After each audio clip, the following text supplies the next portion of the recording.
Caleb Walker leaned against the stainless steel sink in the back of his own train restaurant, shoulders hunched in a way that didn't match the tailored suit he wore or the title embroidered on the lapel of his hidden uniform. Dishwasher for a day. That was the plan. Get under the skin of his multi-million-dollar establishment, see how it really operated without the varnish. But what he saw wasn't just unpolished. It was something else entirely. And you were never meant to know this. But now that you're here, you can't unsee it. You can't unread the line in that report that was quietly shredded. You can't unhear what that waiter said to him. It was more than an insult.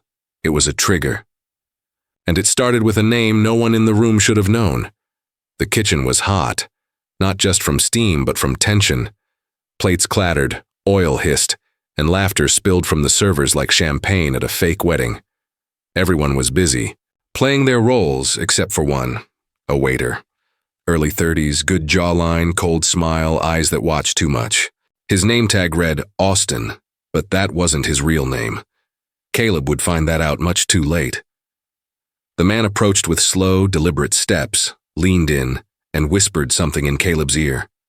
Something that made the restaurant owner stiffen like he'd been struck in the spine. No one else heard it, but you would have seen it if you'd been watching the security feed before it mysteriously went dark. That split-second pause, the way Caleb's eyes blinked like, oh, they were fighting back tears or memories. Or both. What did the waiter say? We still don't know. But after that moment, the night twisted. The entire rhythm of the restaurant changed, like a track slipping off the needle. One of the chefs dropped a pan. A baby at the corner booth said, a word too crisp for her age, Morgan. And her mother turned white as a napkin, knocking over her wine glass without flinching. That was her mother's name, not hers, and she'd never spoken it aloud in that place before. Ever. But what really made Caleb freeze, what made him forget he was in his own empire, was the laugh he heard coming through the line cook's AirPods. It wasn't music. It was his father's voice. And his father had been buried 12 years ago. That voice, unmistakable, soft and slurred with whiskey, said one line, "Shoulda sold it when I told you to, boy." Then silence. The waiter, Austin, or whoever he was already gone. They checked the employee records that night. No one named Austin had ever worked there. Not on paper, not in payroll, not even a contractor, no LinkedIn, no tax forms, not a face recognition match. Nothing. Just gone. The manager who confirmed that, Laura Hayes, she left the building shaking. She handed Caleb a note before speeding off in her car like she was running from something. The note was folded twice. No name, no greeting. Just one sentence scribbled in block letters. He knows what you did in the basement. And that was when the walls of the restaurant began to sweat. But we're not even at the part where Caleb vanishes. That comes later, after the blood, after the reopening, after the waiter shows up again, only this time he's a customer, and he orders the same thing Caleb's father did the night before he died. Tell me something. Do you still feel like this was just a story? Because the next frame of footage never made it to air. It was blacked out by something. Not an error. Something that moved between the frames.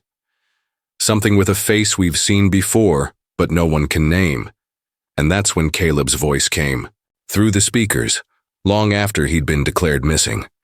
He said, "Don't let him in the kitchen, that's where I buried her."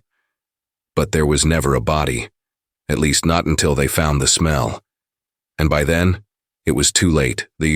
Note's words twisted in Caleb's mind like a ghost tightening its grip. "Don't let him in the kitchen. That's where I buried her." But when the police searched the basement again, all they found was cold concrete and the faint scent of mildew, nothing more.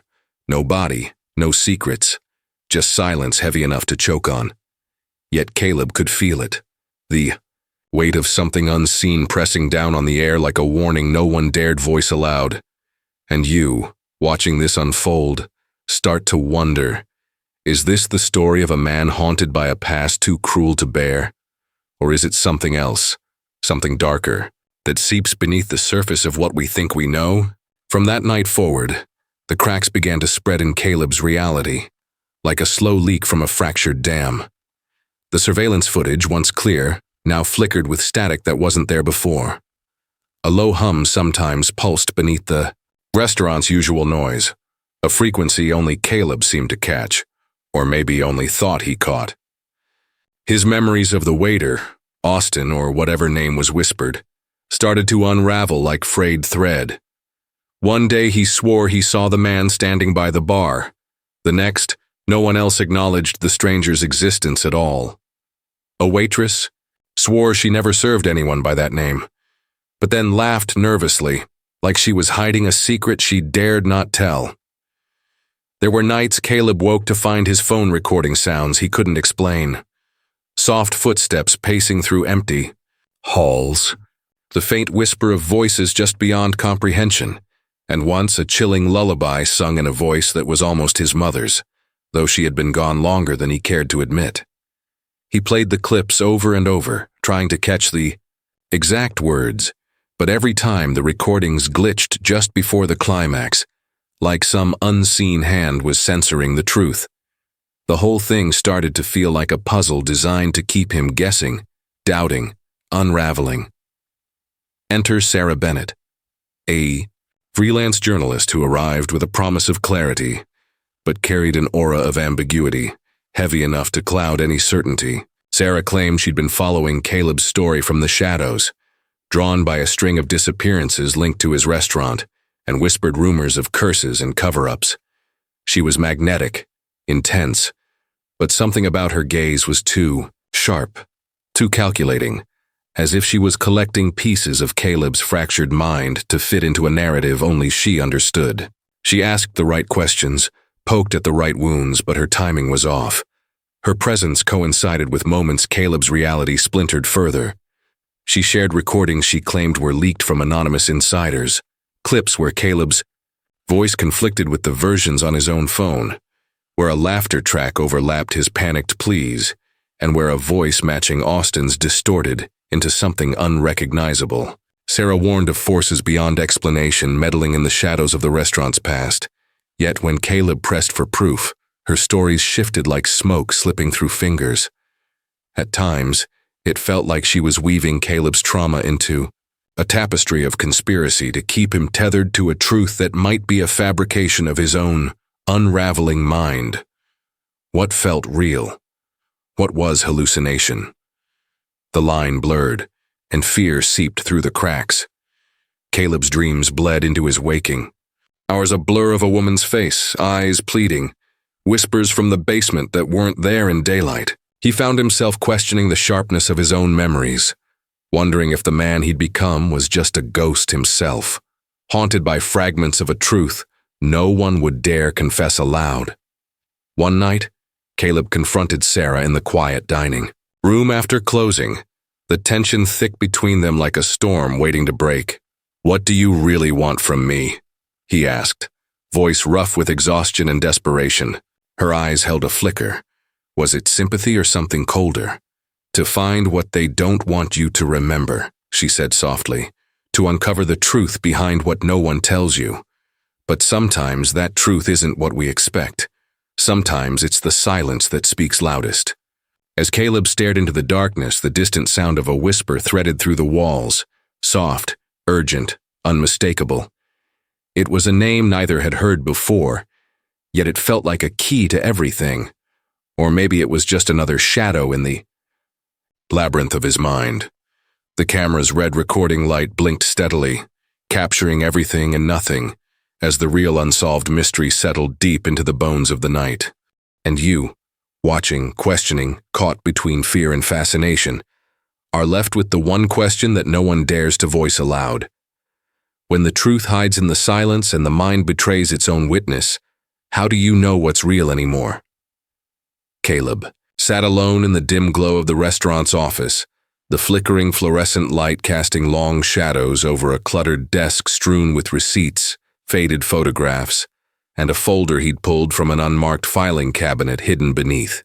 Layers of forgotten paperwork. For the first time in weeks, a sense of clarity settled over him, a quiet assurance that this file held the key to the chaos that had shattered his life. It was labeled simply, Morgan. The name from the baby's whispered word, the name nobody dared speak aloud. With trembling hands, Caleb peeled back the yellowed pages and began to piece together the fragments of a story no one wanted to tell. The hidden truth that had been buried beneath layers of silence and denial. The papers told of a tragedy decades old, a fire that had consumed the restaurant's original building, a blaze that claimed the life of a young woman named Morgan Hayes, Laura's mother, whose name had somehow slipped through time and memory like smoke through fingers. The reports described her as a waitress, caught in the flames while trying to save a child no one could identify. Caleb's heart hammered as he read a line that felt like it was written for him. No witnesses, no closure, no answers. The parallels were impossible to ignore. The whispers in the present, the missing bodies, the voices through devices that shouldn't have existed. It was as if the past was bleeding into now, a haunting echo demanding to be heard. Armed with this revelation, Caleb reached out to Laura Hayes, the manager who had fled after the note, hoping to confront the shadow of history that loomed over them both. Their meeting was tense, fraught with the weight of unspoken memories. Laura spoke hesitantly, her voice barely above a whisper, recounting childhood moments blurred by trauma, a kitchen filled with smoke, a mother's desperate cry, and a secret that had fractured their family for years. She handed Caleb an old worn locket, telling him it was the last thing Morgan had carried. Inside, a faded photograph of a man whose face was familiar, yet distant, as if seen through a fog of half-remembered dreams. For a moment, everything seemed to align. The mystery was unfolding like a map finally drawn in full, the memory glitches smoothing out into a coherent story. Caleb felt the tight coil of dread loosen, replaced by a fragile hope. Maybe he wasn't crazy. Maybe the whispers, the vanished waiter, the eerie voices, they were pieces of a puzzle he could finally solve. The hidden truth was within reach, and with it, a chance for peace. But peace was a lie. Late that night, as Caleb reviewed the files once more, a detail caught his eye. A small, almost imperceptible notation on the fire report. Survivor unaccounted. For investigation ongoing. The implication was clear and chilling. Morgan's story was incomplete, her disappearance unexplained. His fingers traced the words like a curse as the room seemed to tighten around him, the air thick with the oppressive weight of something watching from just beyond sight. Then came the knock, soft, deliberate, echoing in the silence of the building long after hours. Caleb froze, every nerve screaming with a primal warning. He wasn't alone. The presence felt ancient, patient, waiting for him to unravel the threads it had woven so carefully through generations. It wasn't a ghost or a memory. It was something more insidious lurking in the spaces between reality and fear, threading itself into the very fabric of Caleb's mind. The air shifted, cold and electric, carrying with it the faintest whisper. Unheard by the world, but searing into Caleb's soul. It was a voice that belonged neither to the past nor the present, a murmuring promise that the story was far from over. The danger wasn't a figure or a face, but a force that preyed on doubt and fractured truths, erasing certainty and twisting memory like a cruel game. In that moment, Caleb realized the terrifying truth. Everything he thought he knew, every revelation that had brought him to the brink of understanding, was only the surface of a far deeper nightmare. The past wasn't just bleeding into the present. It was a mirror reflecting something inside him he wasn't ready to face. The locket, the photo, the fire. They were fragments of a memory he had suppressed, a memory rewritten by pain and fear. As he glanced at the photograph again, a sudden, gut-wrenching recognition clawed at him. The man in the picture wasn't just a stranger from a forgotten past.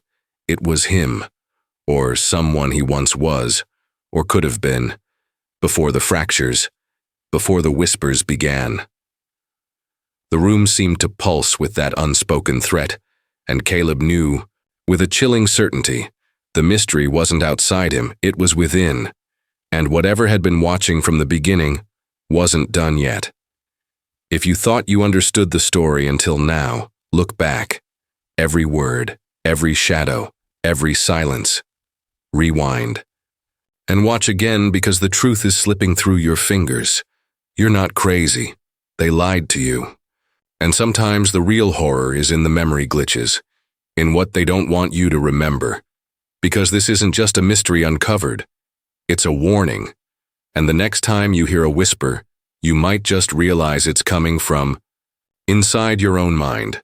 There is a quiet understanding growing in the shadows, a connection that Caleb cannot explain but feels pulsing beneath the surface of his fractured reality. He is not alone. As the nights stretch longer and the silence in the restaurant deepens, a pattern emerges in the periphery of his awareness, subtle as a breath on the back of his neck. Messages, seemingly random yet woven with purpose, begin to surface. Cryptic, notes slipped between pages in old books, sudden flashes of numbers etched into steam on bathroom mirrors, and faint symbols carved discreetly into the wooden beams of the dining room. These are not coincidences. They are communications, sent from others like him, others who have been quietly watching, waiting, and unraveling the same puzzle from different corners of a web too vast and tangled to comprehend. It is in the shared dreams that the truth begins to bleed through the veil of sleep, a convergence of minds linked by something neither science nor sanity can explain. Caleb finds himself standing in a dimly lit corridor that stretches into infinity, faces flickering just beyond his reach, their eyes hollow but watchful. In the dreams, voices whisper fragments of warnings. You were right all along. Found. Footage from 20 years ago. What the government never released. Phrases that ripple through the collective unconscious like a code. The dreams feel more like memories stolen from another life, a life tethered to a truth too dangerous to be spoken aloud. And you watching this can't help but wonder, is this your dream too?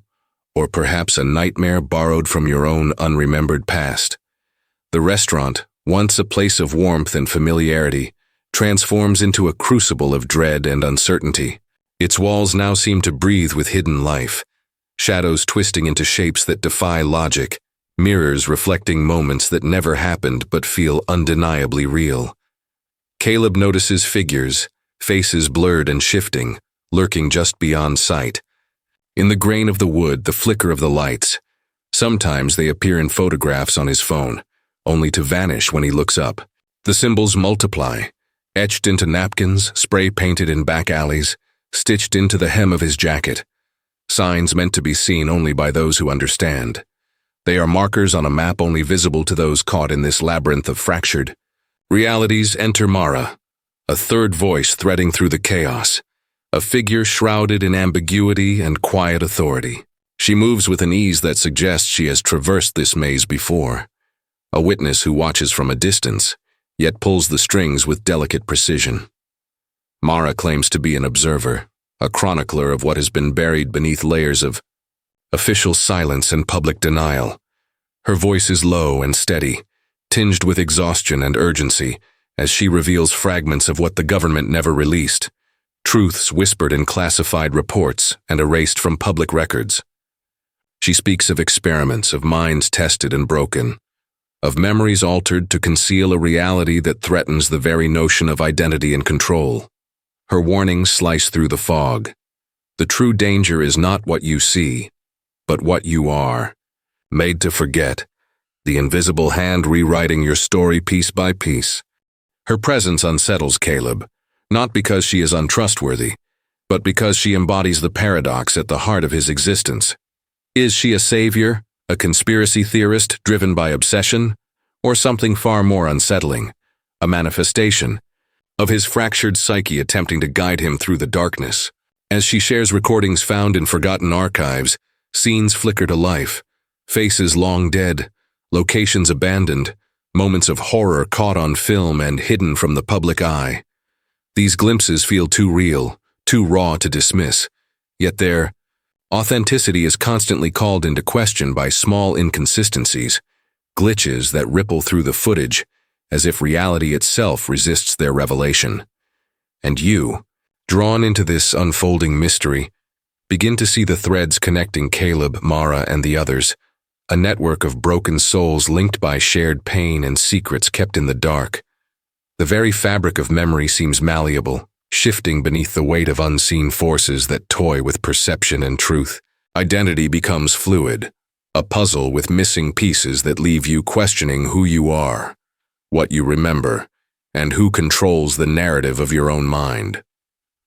The story stretches beyond Caleb's restaurant, beyond whispered notes and shadowed hallways, into a realm where the boundaries between observer and participant blur, and where the price of knowing the hidden truth may be losing yourself entirely. As Mara's voice fades into the static of a cracked recording, a single phrase lingers, heavy and unresolved.